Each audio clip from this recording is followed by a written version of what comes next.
Ésaïe, chapitre 47. Descends et assieds-toi dans la poussière, fille de Babylone. Assieds-toi par terre, faute de trône, fille des Babyloniens. En effet, on ne t'appellera plus délicate et raffinée. Prends le moulin et moud de la farine. Retire ton voile, relève les pans de ta robe, découvre tes jambes et traverse les fleuves. Ta nudité sera dévoilée et ta honte sera exposée. J'exercerai ma vengeance sans aucune opposition. Celui qui nous rachète s'appelle l'Éternel, le Maître de l'univers, c'est le Saint d'Israël. Assieds-toi en silence et enfonce-toi dans les ténèbres, fille des Babyloniens, car on ne t'appellera plus souveraine des royaumes. J'étais irrité contre mon peuple, j'avais déshonoré mon héritage et je les avais livrés entre tes mains. Tu n'as montré aucune compassion pour eux. Même aux vieillards, tu as très lourdement fait ressentir ta domination. Tu disais, je serai toujours souveraine, à tel point que tu n'as rien pris de tout cela à cœur. Tu ne t'es pas rappelé que cela prendrait fin. Écoute donc, amatrice de plaisir, toi qui t'assieds pleine de confiance et qui dis dans ton cœur, il n'y a que moi et personne d'autre. Je ne serai jamais veuve et ne perdrai jamais d'enfant. Ces deux souffrances, la perte d'enfant et le veuvage, t'atteindront en un instant, en un seul jour. Elles te frapperont de plein fouet malgré tous tes rites de sorcellerie, malgré toute la puissance de tes pratiques magiques. Tu avais confiance dans ta méchanceté. Tu disais, personne ne me voit. Ce sont ta sagesse et ton savoir qui t'ont égaré et t'ont amené à dire dans ton cœur, il n'y a que moi et personne d'autre. Le malheur te frappera sans même que tu le vois surgir. Le désastre tombera sur toi sans que tu puisses l'écarter. La dévastation fondra sur toi tout à coup, sans que tu t'en aperçoives. Continue donc tes pratiques magiques et tous tes rites de sorcellerie, avec lesquels tu t'es fatigué depuis ta jeunesse. Peut-être pourras-tu en tirer profit, peut-être deviendras-tu redoutable. Tu t'es épuisé à force de consulter les devins. Qu'ils se présentent donc et te sauvent, les spécialistes du ciel, ceux qui observent les astres et qui sont censés annoncer chaque début de mois ce qui doit arriver. En réalité, ils sont pareils à de la paille. Le feu les brûle entièrement. Ils ne pourront pas échapper aux flammes. Ce ne sera pas un simple feu de braise qui permet de se réchauffer, ni un feu près duquel on s'assied. Voilà tout ce que peuvent apporter ceux que tu t'es fatigué à consulter. Ceux qui ont fait des affaires avec toi depuis ta jeunesse se perdront chacun de leur côté. Il n'y aura personne pour te sauver. Ésaïe, chapitre 48.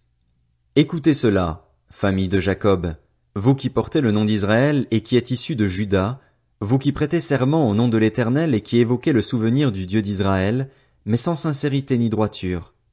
En effet, ils tirent leur nom de la ville sainte et s'appuient sur le Dieu d'Israël, celui dont le nom est l'Éternel, le Maître de l'univers. Depuis longtemps j'ai révélé les premiers événements, ils sont sortis de ma bouche et je les ai annoncés. Soudain j'ai agi et ils se sont produits. Sachant que tu es endurci, que ton cou est une barre de fer et que tu as un front en bronze, je t'ai révélé depuis longtemps ces événements. Je te les ai annoncés avant qu'ils ne se produisent, afin que tu ne dises pas, c'est mon idole qui les a faits, c'est ma sculpture sacrée ou ma statue en métal fondu qui les a ordonnés. Tu as bien entendu tout cela, constate-le. N'allez-vous pas l'avouer? Désormais je t'annonce des choses nouvelles, cachées, qui te sont inconnues. Elles sont créées maintenant, et pas depuis longtemps. Jusqu'à aujourd'hui tu n'en avais pas entendu parler. Ainsi tu ne pourras pas dire, je le savais déjà. Non, tu n'en as rien entendu, tu n'en as rien su et cela n'a jamais frappé ton oreille, car je savais que tu te comporterais en traître et qu'on t'appellerait rebelle de naissance. À cause de mon nom, je suspends ma colère. À cause de la louange qui m'est due, je me retiens vis-à-vis de toi, pour ne pas t'exterminer. Je t'ai affiné au creuset, mais pas pour retirer de l'argent. Je t'ai mis à l'épreuve dans la fournaise de l'adversité. C'est à cause de moi seul, que je veux agir. En effet, comment pourrais-je me laisser déshonorer? Je ne donnerai pas ma gloire à un autre. Écoute-moi, Jacob, et toi, Israël, toi que j'ai appelé. Je suis toujours le même. C'est moi qui suis le premier, moi aussi qui suis le dernier. C'est ma propre main qui a fondé la terre, ma main droite qui a déployé le ciel. Il suffit que je les appelle et ils se présentent tous ensemble. Vous tous, rassemblez-vous et écoutez.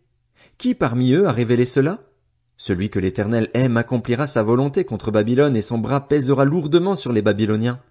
C'est moi qui ai parlé et qui l'ai appelé. Je l'ai fait venir et son entreprise réussira. Approchez-vous de moi et écoutez cela. Depuis le début, Je n'ai pas parlé en secret. Au moment où cela se produira, je serai là. Et maintenant le Seigneur, l'Éternel, m'a envoyé avec son esprit.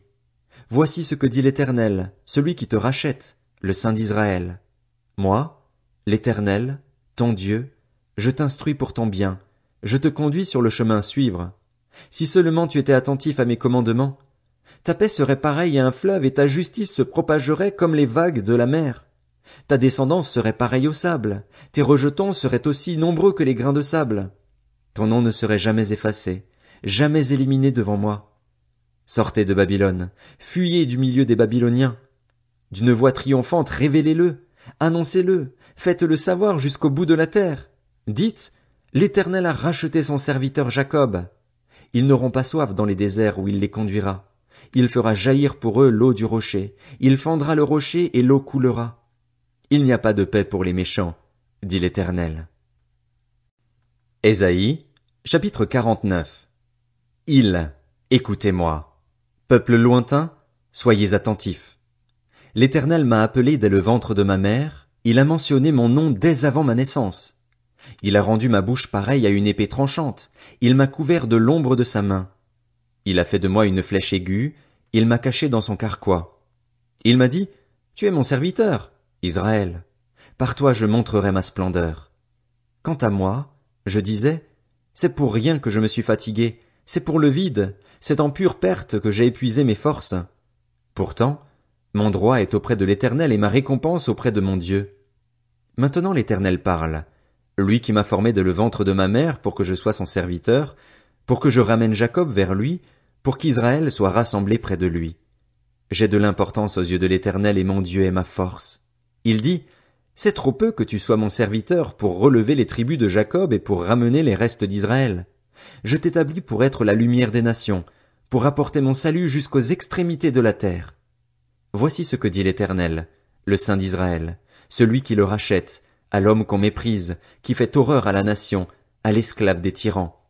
À ta vue, des rois se lèveront, des princes se prosterneront à cause de l'Éternel, qui est fidèle, du Saint d'Israël, qui t'a choisi. Voici ce que dit l'Éternel.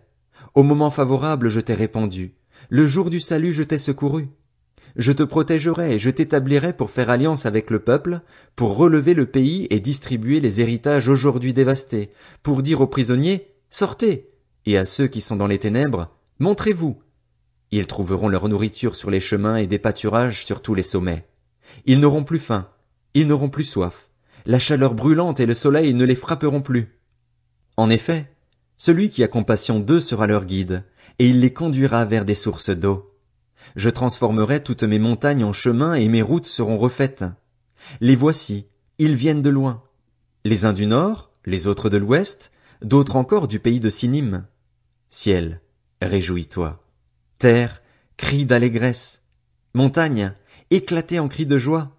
En effet, l'Éternel console son peuple, il a compassion des plus humbles de ses membres.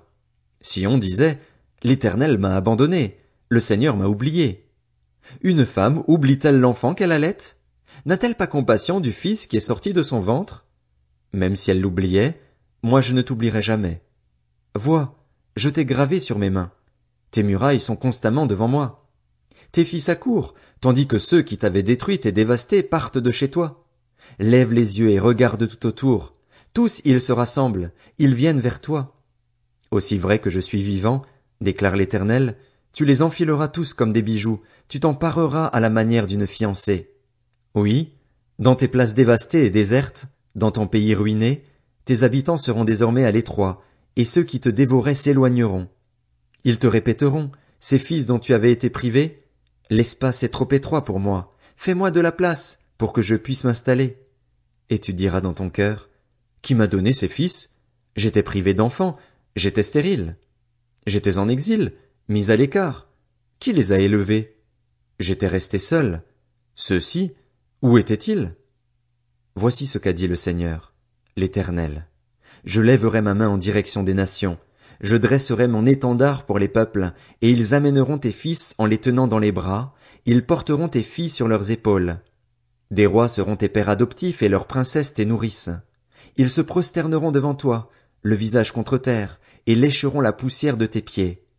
Ainsi, Tu reconnaîtras que je suis l'Éternel et que ceux qui comptent sur moi ne seront pas couverts de honte. Arrachera-t-on à un homme fort sa capture? Les prisonniers justes s'échapperont-ils? Voici ce que dit l'Éternel. Les prisonniers de l'homme fort lui seront arrachés et la capture de l'homme violent s'échappera. J'accuserai moi-même tes accusateurs et je sauverai moi-même tes fils. Je ferai manger leur propre chair à tes oppresseurs. Ils s'enivreront avec leur propre sang comme si c'était du vin nouveau et tous reconnaîtront que je suis l'Éternel, ton sauveur, celui qui te rachète, le Dieu puissant de Jacob. Ésaïe, chapitre 50. Voici ce que dit l'Éternel. Où est la lettre de divorce par laquelle j'ai renvoyé votre mère? Ou bien auquel de mes créanciers vous ai-je vendu?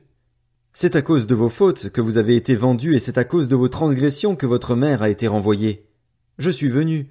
Pourquoi n'y avait-il personne? J'ai appelé. Pourquoi personne n'a-t-il répondu? Mon bras serait-il trop court pour vous libérer? N'ai-je pas assez de force pour vous délivrer? Par une simple menace, je mets la mer à sec, je change les fleuves en désert. Faute d'eau, leurs poissons crèvent de soif et pourrissent. J'habille le ciel d'obscurité et je lui donne un sac en guise de couverture. Le Seigneur, l'Éternel, m'a donné le langage des disciples pour que je sache soutenir par la parole celui qui est abattu. Il réveille. Oui, matin après matin il réveille mon oreille pour que j'écoute comme le font des disciples. Le Seigneur, l'Éternel, m'a ouvert l'oreille. Et moi, je ne me suis pas rebellé, je n'ai pas reculé. J'ai présenté mon dos à ceux qui me frappaient et mes joues à ceux qui m'arrachaient la barbe. Je n'ai pas caché mon visage aux insultes et aux crachats. Cependant, le Seigneur, l'Éternel, est venu à mon aide. Voilà pourquoi je ne me suis pas laissé atteindre par les insultes. Voilà pourquoi j'ai rendu mon visage dur comme une pierre, et je sais que je ne serai pas couvert de honte. Celui qui me déclare juste est proche. Qui veut m'accuser? Comparaissons ensemble. Qui s'oppose à mon droit? Qu'il s'avance vers moi. C'est le Seigneur, l'Éternel, qui viendra à mon aide. Qui me condamnera? Ils tomberont tous en lambeaux comme un habit, dévorés par la teigne. Qui parmi vous craint l'Éternel et écoute son serviteur? Si quelqu'un marche dans l'obscurité et manque de lumière, qu'il place sa confiance dans le nom de l'Éternel et s'appuie sur son Dieu. Quant à vous tous qui allumez un feu et qui êtes armés de flèches incendiaires, allez dans la flamme de votre feu et au milieu des flèches que vous avez enflammées. C'est ma main qui vous réserve ce sort. Vous vous coucherez dans la souffrance.